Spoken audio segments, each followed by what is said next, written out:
Afternoon, guys. It's working, bringing you a quick update on EOS. Hope you guys are having a wonderful afternoon. We're looking at EOS to the US dollar, 4-hour chart on Bitfinex, guys, and EOS seems to be getting squeezed. We can see it looks like it's operating within a wedge here, creating a series of lower highs, higher lows. And as it approaches the apex, if that is in fact the case, guys, we can expect a larger move to the upside or the downside. In my opinion, I can honestly see a scenario where either of these things happens. One thing we have to point out, guys, is if I come in here and I look at my shorts, I'm pointing this out right off the bat. Shorts are stacking at an incredible rate, guys. So retail investors, let me look at the rate of shorts, and now let me switch over to longs. Longs are moving basically sideways and have been for a while. Well, shorts are moving up in a straight line. I mean, just look at that. It's ridiculous. So that tells me what? From a market maker's point of view, they're going to want to take out those short positions. Now, they can do that a couple ways. They can end up bringing the market down, but initially creating a bull trap to take out short positions so they could move the market up. Trapping people high and making people think that and then go stop hunting, making people think that the price is going to continue to go up, end up liquidating, hitting the stop losses of those short positions, and then come bringing the market right back down, or they can just continue the market straight up again. Either way, though, guys, I do think there's a good chance that price ends up, and it also makes the case. I do think there's a good chance that they are going to go stop hunting in one direction or another. Is what I'm trying to say. I've marked out these two zones here between 4.39, 4.46, and 4.83 and 4.76. I think these are the two zones where they're going to go stop hunting if and when they do, and I can see them running in either direction. If they create a bear trap to the downside, price ends up breaking down. People enter even more short positions, guys, thinking this thing is going to head down to $4 or whatever. They trap people low and then just reverse it and bring it right back up and just liquidate all those short positions. So they could really run it in either direction, guys. And yes, does that sound heartless? Yep, this is a heartless market, guys. Do not let emotions get involved. So to the downside, we have this demand zone, 4.83, 4.46. If you are going to enter a long position, I would highly suggest you either put it below this wick here at about 4.78. But if you can, and if you can afford it, I would put it even below that. I put it up below 4.76. I'd put it somewhere around 4.70. That's where just to make sure you don't get caught up in any kind of a stop hunt. To the upside, if you're going to go short, I'd have my stop at least above 4.46, so somewhere around 4.40, somewhere thereabouts. And again, to prevent getting caught up in a stop hunt. But those are just my positions. It's certainly not financial advice. You do whatever you like.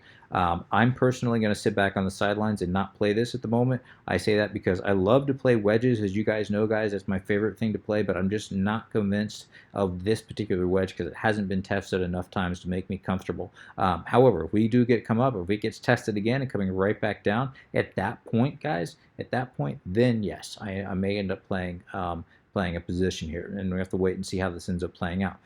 To the upside, guys, my max upside for the day, or in the next 24 hours, I should say, guys, days, there's just 12, depending on where you live. In the next 24 hours, put it that way, the max upside is going to be 5.75. I can see price coming up, possibly breaking above this descending resistance line, and if it does, I think it'll be a quick rise to 5.75. Now, this descending resistance line is no joke. I'm going to go and pull out to the daily. We can see this has been in place since May 2nd.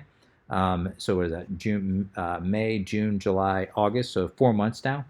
This thing has been in place, been tested about 10 different times on the daily chart. So we can see 1, 2, 3, 4, 5, 6, 7, 8, 9, 10. Right here being the last time. I wouldn't be surprised to see it get tested again, possibly come back down, hit that $4 demand zone, and then impulse right back up. Or we might just break right through it. If we do break through it, it's going to break this very bearish trend, and it's going to be a very big win for the bulls. Doesn't mean that we're going to be off to the races, guys, but there's a good chance that that does happen. Now, in order for that to happen, we have to see volume increase, guys, and we're just not seeing it. We're only sitting at 613 million on volume for today. We had a little bit of a spike in volume above 1 billion on Saturday or Friday. I can't remember which one it was, but we need to see this consistently above 1 billion if we're going to get new buyers to enter this market, or if new buyers are entering the market, and that's going to be your signal. Once we have volume consistently above 1 billion, between 1 to 2 billion on a consistent basis, as we had back here,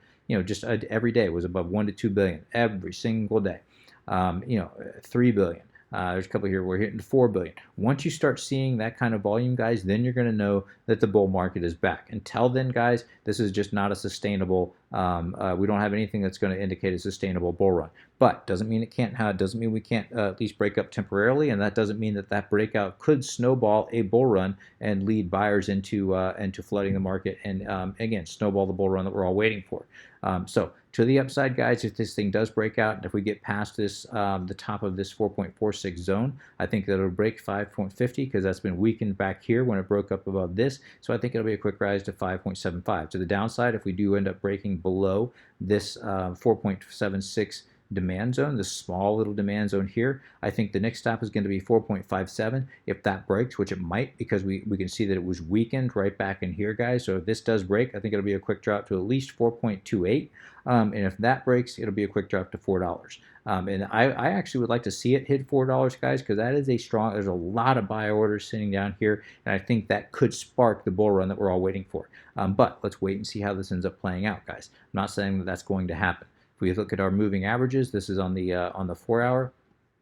We can see we're sitting right in between the Bollinger Bands. We can see that that on the 4-hour chart, price just broke, is finding a little bit of resistance here on the 21-day EMA. If we can break above and close above the 21-day EMA, certainly if we can close above the 8-day EMA here, that's going to be a very bullish sign, guys. Looking at the daily chart, we can see that price is back down below the 8-day EMA. We have to have consistent price being consistently above the 8-day EMA on the daily if we're going to have any kind of a sustainable bull run. As I said, guys, I need to see the candle open and close above the daily. We had the candle open today above the 8-day EMA, but it's immediately gone right back below. We have not yet had a candle open and close above the 8-day EMA in a very, very long time. Here it closed above, and it didn't closed above, but it didn't and open. But then it didn't close again. We need to have a candle not only open but also close above this 8-day EMA to signal a good shift in momentum towards the bulls. So that's kind of my quick analysis from an Elliott perspective, guys. I still think that we're looking at this in a couple different ways. We could be looking at this as a 1, 2, 3 back down for the 4 here. If that's in fact the case, we'd be coming up for a larger wave 5. We can see that yes, if that's an accurate count. I know some people are going to say, well, wait a minute, wave 4 ended up retracing below wave 1 territory, and you're not allowed to do that. Well, you can by a wick, and we can see that yes, it ended up creating below, but not by the body. The body remained above wave 4 here, or excuse me, the start of wave 1. We only retraced by a wick. That is still technical. That is still valid. So in my opinion, if the bulls are taking over this market, that is, in my opinion, the bullish count. We can expect a larger or a 5th wave to start, which it already has started. But it looks to me like we're in a 1, 2, and it would be a larger wave 3. To sub wave 3 to continue this wave 5, and this wave 5, in my opinion, this wave 5 would more than likely, if this does end up playing out, we get follow through with the volume. This wave 5 is going to target somewhere around. Let me just pull it here, guys. If we can break above all these resistance areas here, this wave 5 would target a minimum of 610,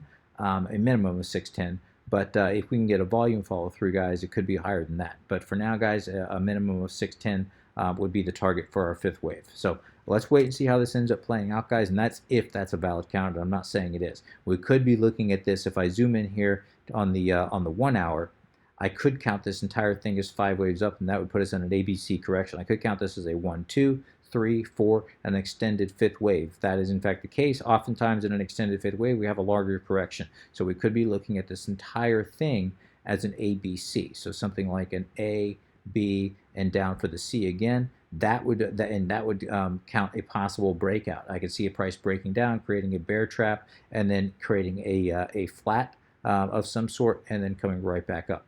So that's a possibility as well to start another series of 5 waves up. So a lot of possibilities here, guys, which is why I'm not going to go into detail on my Elliott count, because there are just too many counts to go into right now, and I'd like to see some kind of validation before I do that. If we look at the daily MACD, or excuse me, the daily RSI, we're still within this descending resistance line. It's a very relevant descending resistance line, guys. We can see it's tested a couple different times, literally hugged it right here, tested again, rejected. I think the next time we're going to break through or get a strong rejection, guys, and we're sitting right below it. So I do think there's a good chance that we end up testing this very, very shortly, and it'll be very telling whether or not we can break above that that descending resistance line on the 1-day MAC or 1-day RSI. So I'm going to go ahead and wrap it there, guys. If you have any comments, questions, suggestions, please let me know in the comment section below. And as always, guys, I certainly would appreciate an upvote or a re-steam just to let me know you like this content and you want me to continue to do it. Until next time, guys, please trade safe. This is Working, signing out.